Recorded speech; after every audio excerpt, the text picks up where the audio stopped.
Bonjour et bienvenue sur 8 Mont Blanc. Merci de nous rejoindre. Il est 18h et voici tout de suite les titres de ce vendredi 25 février 2022. À une semaine pile du coup d'envoi des Jeux paralympiques, Tignes propose aux skieurs de se mettre dans la peau des athlètes en situation de handicap, une immersion sensorielle que nous racontera Emmanuel Jaude. Et puis comme chaque vendredi, une chronique nous attend en deuxième partie de journal. Marine Schneider et Clément Leguet ont joué aux cartes dans l'antre des Jeux de Chambéry. Georges Jaubert leur a présenté les tout derniers jeux de société à ne pas manquer. Mais avant de développer ces titres, alors que la guerre fait rage, tous les regards sont tournés vers l'Ukraine, y compris dans nos pays de Savoie. Sébastien Germain a recueilli ce matin la réaction d'Hervé Guémard, le président du département de la Savoie et ancien ministre de Jacques Chirac, adresse son soutien au peuple ukrainien. On l'écoute.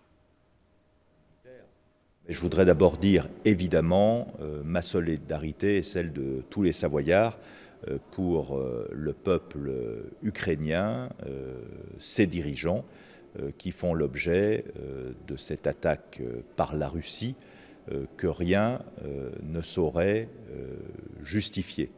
Il n'y a pas eu d'agression de l'Ukraine envers la Russie, c'est donc une décision unilatérale qui rappelle des pages très sombres du XXe siècle, donc une attaque avec ce qu'on appelle depuis de nombreux mois une guerre hybride, qui maintenant est une guerre ouverte contre un État indépendant. Tout doit être fait pour que l'Europe reste en paix et ne retrouve pas les déchirements que l'on a connus au siècle dernier, qui ont causé tant de morts et d'accablements. La guerre en Ukraine vue depuis nos pays de Savoie, nous continuons à en parler avec mon invité du soir. Bonsoir Lyubov Favier Grigorieva. Merci d'être avec nous. Bonsoir.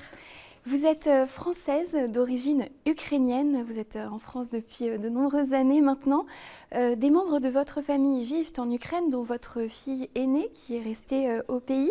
Vous avez également des membres de votre famille en Russie. Alors avant tout, comment vous vivez? D'abord, est-ce que vous avez des nouvelles de vos proches là-bas? Oui, évidemment, parce que je reste, depuis lundi, je reste tout le temps accrochée à mon portable. Sauf quand je suis au travail, évidemment, mais sinon, les nouvelles, elles viennent tous les 5 minutes. Je suis au courant de tout parce que j'ai des proches, des amis dans tous les coins de l'Ukraine. Et ça se passe vraiment très, très mal en Ukraine à ces jours-là. Je vis très mal. Depuis lundi, je ne dors pas, je m'excuse, je ne suis pas trop en forme, mais bon, j'espère que ça ne va pas empêcher de me parler et de m'exprimer correctement. Comment vous vivez justement ça à distance et est-ce que vous arrivez à vous mobiliser d'une façon ou d'une autre ici depuis la Haute-Savoie ou la Savoie? Mais à vrai dire, déjà, je ne sais pas quoi dire exactement parce que la situation est vraiment très très compliquée. Personne n'attendait à cette occupation, cette agression de côté de la Russie. On est sous le choc. J'ai de nombreux membres de ma famille en Russie, mon cousin à Moscou, dans les autres villes. Eux aussi, ils n'arrivent pas à digérer ça parce qu'on est tous mélangés, on est tous des familles en Russie. Et les Russes, ils ont des familles, les proches, je parle des proches en Ukraine. Et surtout à l'est du pays, d'où je suis native, du département de Zaporožie, c'est le département voisin de Donetsk, du district Priazovskoye, c'est juste à côté des frontières où à ces jours il y a la guerre. Donc là, c'est la région russophone. Il s'agit des purs Russes nés en Ukraine. Mais autant qu'on est né en Ukraine, notre pays, c'est l'Ukraine. Donc, mais on ne comprend pas comment ça se fait. Les Russes ont osé de venir sur notre territoire et commencer à tuer nous. Autant que nous sommes aussi Russes, on parle la même langue Ça, on n'arrive pas à comprendre ça et c'est sûr, ça fait des émotions et on ne voit pas pour le moment les solutions. Et ça fait mal, ça fait très très mal. Est-ce que vous avez reçu des soutiens ici en Pays de Savoie? Est-ce que vous sentez une solidarité vers l'Ukraine, les Ukrainiens? Durant cette douleur qui ne s'arrête pas, je dors mal, je pleure, je rigole, donc c'est l'état vraiment un peu instable. Mais en même temps, je voulais dire que je suis agréablement étonnée et surprise par les réactions de plusieurs des gens que je connais. Ici en Savoie, je travaille à Annecy. J'étais surprisement étonnée le nombre de mes collègues, des gens qui passent tout simplement comme ça en face, ils s'arrêtent, ils demandent des nouvelles et ça c'est super, ça me chauffe le cœur vraiment, je n'attendais pas à ça et ça me fait vraiment plaisir que les Français ils ne restent pas indifférents ou ils ne pensent pas que c'est loin, bon, ça ne va pas nous concerner. Non, ils viennent, ils demandent, ils s'inquiètent et ça, c'est formidable et je remercie de tout mon cœur. Et je suis présente sur Facebook parce que ça aussi, c'est l'un des moyens de contacter mes compatriotes en Ukraine. On fait des échanges, on s'échange des photos, des vidéos, c'est là on peut voir. Et en même temps, je vois les petits messages de la part des Français. Et justement aujourd'hui, j'ai été étonnée, j'ai vu sur l'un des groupes, j'ai vu un Français de notre région, de la Haute-Savoie, qui a proposé carrément sa maison pour 3 mois pour les Ukrainiens, pour les familles ukrainiennes qui viennent s'abriter en France et ils ne savent pas quoi faire ou s'abriter en attendant de la régularisation de leur situation. Et lui, comme ça, il a proposé, il a dit voilà, s'il y a quelqu'un, aidez-moi de trouver quelqu'un qui cherche. Il propose sa maison pour 3 mois. Mais c'est impressionnant. Et après lui, j'ai vu qu'il y avait encore d'autres propositions qui ont commencé à s'apparaître, mais bon, je n'ai pas suivi parce que, vous savez, je n'ai pas la tête à ça, parce que j'ai ma fille aînée qui reste à Zaporijie, et il n'y a pas longtemps, j'ai appris qu'elle s'est engagée dans le regroupement populaire pour défendre sa ville natale. Donc, je suis fière de ma fille, mais en même temps, je me fais des soucis parce que c'est très, très, très dangereux. Très dangereux.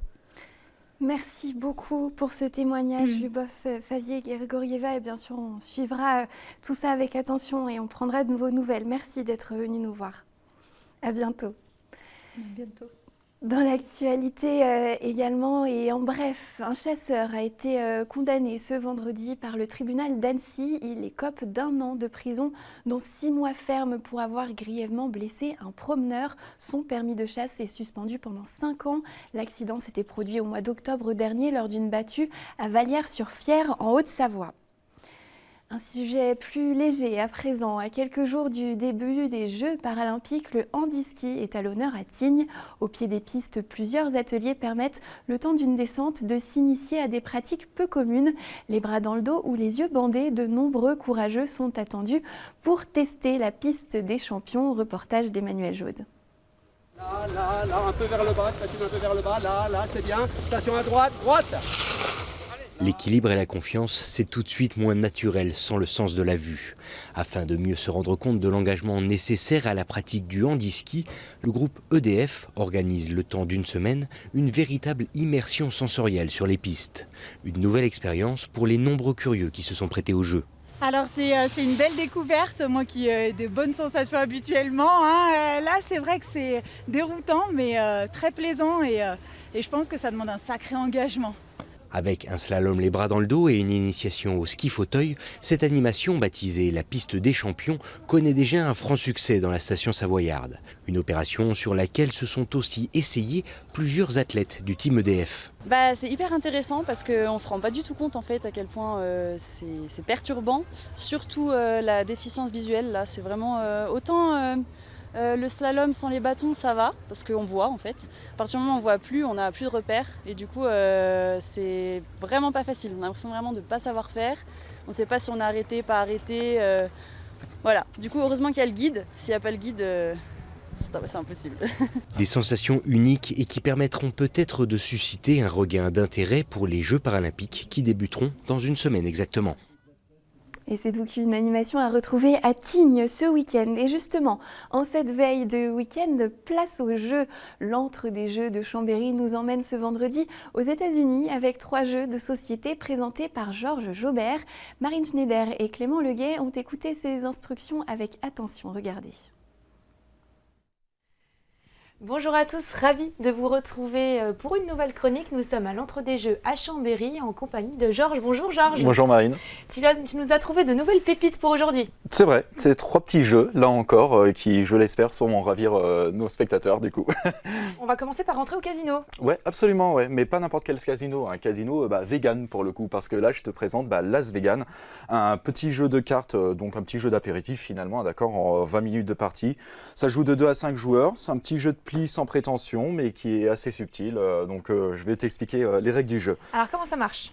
Alors, en début de manche, on va mettre des casinos en place et on va distribuer les cartes à tous les joueurs, d'accord? À partir de là, les joueurs vont pouvoir prendre leurs cartes en main et à chaque tour de jeu, eh bien, le premier joueur va décider de jouer une carte et les autres devront tout simplement, parmi leurs mains de cartes, suivre la couleur qui a été demandée.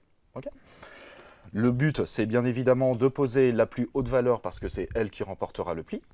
Par contre, si jamais tu n'as pas la couleur qui est demandée, libre à toi de poser n'importe quelle couleur. Mais sache une chose, c'est que si tu décides de poser une carte 0, eh bien tu viens de poser un atout et c'est toi qui remporteras le pli. Alors on est d'accord, on a toutes les cartes en main pour les poser, on les choisit. On les choisit, absolument, on les choisit de sa main. Sache une dernière chose, c'est que si dans le pli que tu viens de remporter, il y a une carte 7, eh bien ça te permettra de miser l'un de ces jetons casino sur l'un des casinos qui sont présents ici. Et ça va déterminer le nombre de choux que tu risques de perdre durant toute la manche. Par exemple, on gagne avec des choux sur ce jeu. Exactement, là tu as ramené tes petits choux dans ton petit porte-monnaie du coup, et tu as tenté d'en gagner le plus possible. Par exemple, en posant mon -3 sur ce casino-là, eh bien je condamne tous ceux qui auraient fait des cartes avec un 4 à la fin de la manche de perdre 3 points, 3 choux en quelque sorte de leur portefeuille. Par exemple, en posant celui-ci, eh bien, je ferai gagner plus 1 point à tous ceux qui auront un trio de courges comme ceci. Donc c'est toi qui décides quel joueur va remporter le plus de points. Oui, finalement. Absolument. Et ça va se savoir justement en cours de manche. Et c'est ça qui est subtil finalement dans Las Vegan, c'est qu'on joue des cartes, on gagne des plis, ou on décide d'en perdre, on ne sait pas trop si ça sera bénéfique ou non finalement. Et ça va se découvrir au fur et à mesure. Alors là, ça risque de faire des mécontents, mais tant pis, c'est le jeu, comme qui dirait. Alors, est-ce que tu as des petites stratégies pour gagner? D'être assez observateur, d'avoir une bonne mémoire également, je pense, pour bien mémoriser les cartes qui passent. Et puis surtout, faire très attention aux objectifs qui sont très changeants à chaque manche. Alors Georges, tu as un autre jeu à nous présenter, un jeu de mémoire qui est haut en couleur. De quoi s'agit-il? Alors, tu vas le découvrir, ça s'appelle Color Brain Junior et c'est sur la table juste à côté. Eh bien, on y va. C'est un petit jeu en fait à partir de 7 ans qui va se jouer en équipe cette fois-ci. Et effectivement, tu as raison, ça va parler à la fois des couleurs mais aussi de la mémoire. Parce qu'à chaque manche de jeu, c'est tout bête, on va montrer une carte, comme par exemple celle-ci, qui va nous demander de nous souvenir des couleurs d'une Pokéball, du jeu Pokémon. D'accord ? Facile. J'imagine que ça te parle. Alors, en plus, il y a un petit indice. On voit ici un petit 3, ce qui nous indique qu'il y aura 3 couleurs à choisir pour la Pokéball.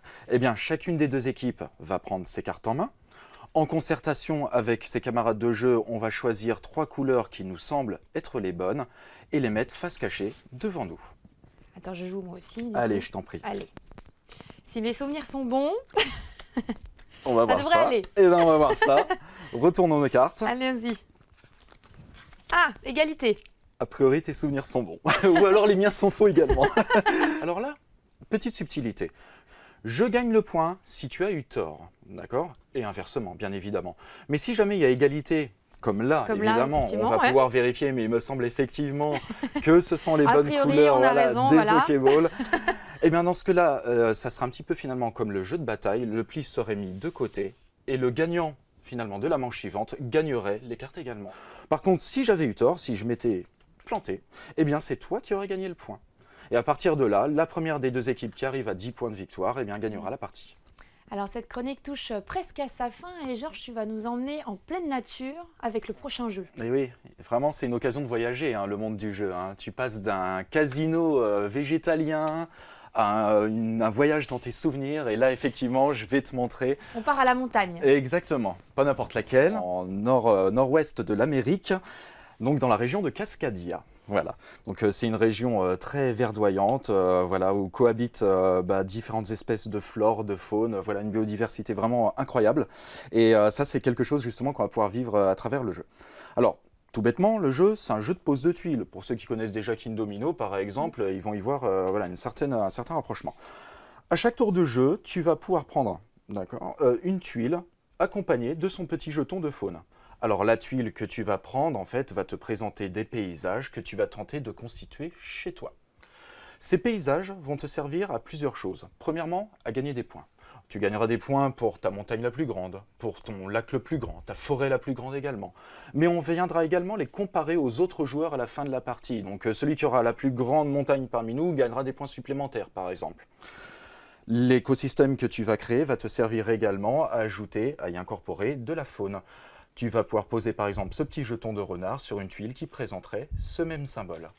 Et ça, figure-toi, eh bien, ça va nous servir également à gagner des points de victoire, mais d'une autre manière, en tentant justement d'atteindre ces différentes cartes objectifs qu'on aura posées ici en début de partie. Par exemple, l'objectif qui est lié au grizzly va te demander d'avoir un couple de grizzly, donc deux grizzlies l'un à côté de l'autre comme c'est le cas ici, voilà, mais sans autres grizzly à côté. Hein, voilà, ils ont leur territoire, il ne faut pas les déranger. C'est à toi de bien les placer. Est-ce que tes adversaires peuvent te déranger dans l'élaboration de ta carte? Oui, bah effectivement, s'ils me prennent par exemple la tuile que je convoitais ou le jeton faune qui m'aurait bien servi, ça risque effectivement de me déranger. Et donc voilà, donc petit exemple pour le grizzly, deux petits exemples, voilà, histoire que tu puisses voir un petit peu dans les grandes lignes ce que ça donne. Pour les saumons, il va falloir confectionner des lignes de saumon, de bandes saumon qu'on va créer. Et par exemple, pour notre buse, eh bien, quand tu placeras une buse, il faudra s'assurer qu'il n'y ait aucune buse autour d'elle, parce que là encore, elle protège son territoire, et c'est comme ça que tu gagneras des points de victoire. Alors, tu ne m'as pas parlé des petits pains là, qui se trouvent sur la table. C'est vrai, il y a des petites pommes de pin. Tu vas pouvoir les obtenir à condition que tu poses un animal dans son environnement fétiche, en quelque sorte. Et là, ça, tu l'observes sur les tuiles. Il y a un petit symbole de pomme de pin. Si je pose effectivement un saumon ici, je vais pouvoir récupérer cette pomme de pin.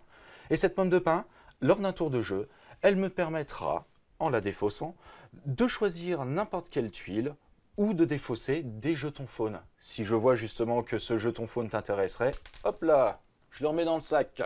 Eh bien, merci Georges pour ces jolies découvertes. On a de quoi s'amuser en tout cas avec nos amis.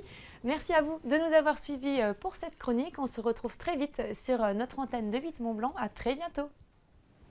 Et ce journal touche à sa fin. Nous nous quittons en poésie et en lumière avec des images d'Avoria. Les fameux cochers de la station 100% piétonne ont habillé leur monture de LED pour un défilé lumineux à l'approche de Mardi Gras. Merci à l'Office de tourisme pour l'envoi de ces belles images. Dans un instant, vous retrouvez la météo suivie de votre émission Et si on sortait? Ce mois-ci, Manon Boulben et Damien Rémy vous donnent rendez-vous au Quai des Arts de Rumilly et sur les hauteurs du lac du Bourget pour une sélection d'idées sorties. Lundi, vous retrouverez Sébastien Germain pour un nouveau JT. Je vous dis donc à bientôt, passez un bon week-end.